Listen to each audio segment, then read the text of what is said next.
లేవాను. ఏంటంట?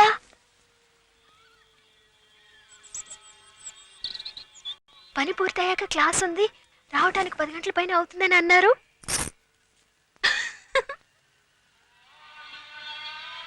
కొత్తగా కట్టుకున్న పెళ్ళాన్ని ఒక్కసారి కూడా గట్టి కావాల్చుకున్న ముద్దిలా ఎలా? నాకెలా క్లాసికల్ జర్నలిజం చదవబోతుంది? ఇన్నేళ్ళు మీరు ఎలా వెళ్ళారో అలాగే వెళ్ళి చదువుకోండి. ఇన్నేళ్ళు నాకు పెళ్లి కాలేదుగా. ఇప్పుడైతే ఏంటంట? ఎప్పుడు నాకు భయం వేస్తుంది. ఎవరైనా చూస్తే ఏమనుకుంటారు? ఏమనుకుంటారు? మొగుడు పెళ్ళాలనుకుంటారు. అయ్యో అదంతా రూమ్ లో. రూమ్ జూలా ఉంది. అప్పుడు ఓపిక పట్టాలి. ఎలా చెప్పు? మనకి పెళ్ళి 36 గంటలైంది. తర్వాత ప్రపంచంలో 10,000 మందికి పెళ్ళి ఉంటుంది. ఈలోగా వాళ్ళంతా ఎన్ని రకాలుగా. అయ్యో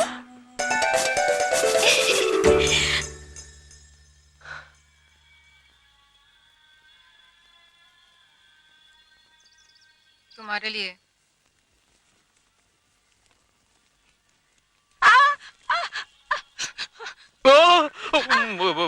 बानू माजी माजी माफ कीजिए माफ कीजिए माफ कीजिए. चिट्टी चिट्टी चिट्टी चिट्टी. Thank you. सॉरी सॉरी माजी. बानू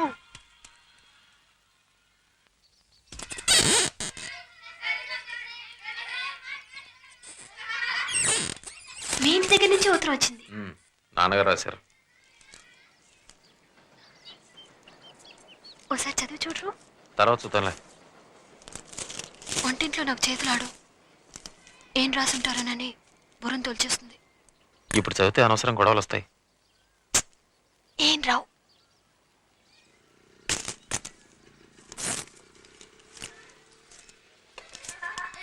డబ్బులు పంపారు. కోపం పోయిందనుకుంటాను. ఓం నమ ఓం నమ శివాయ. నా చిన్న కొడుకు లేడని ఏనాడో నీ చేతులు కడుక్కున్నాను. కానీ మీ అమ్మాయి ఇంకా తేరుకోలేకపోతుంది. మీ అన్నయ్య దాన్ని పక్కూరు పెద్ద డాక్టర్ దగ్గర చూపించి తీసుకొచ్చాడు. రక్తపోటున్నారు. దీనికి కారణం ఎవరో నీకు వివరంగా చెప్పక్కర్లేదు. ఎటువంటి అమ్మాయి రాది? చదవండి.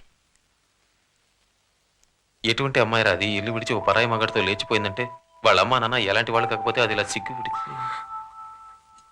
మీ నాన్న అనుకున్నట్టు మా అమ్మ నాన్న లేక మనుషులేం కాదు. అందుకే నేను చదవనని మొత్తుకున్నా.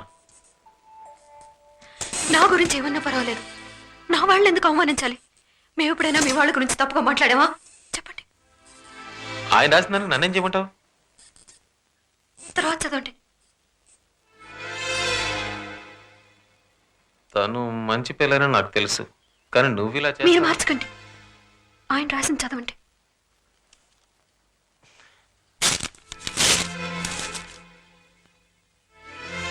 ఆయన డబ్బు ఆయనకి పంపేస్తాను.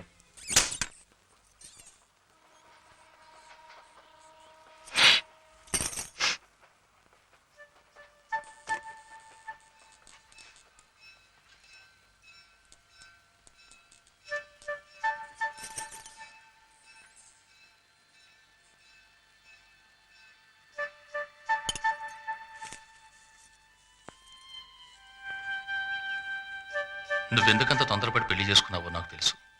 1000 రూపాయలు పంపుతున్నాను. ఒక మంచి డాక్టర్ దగ్గరికి తీసుకెళ్లి కడుపులో పెరుగుతున్న పాపాన్ని కడిగి ఆ పిల్లని వెంటనే పుట్టింటికి పంపించు.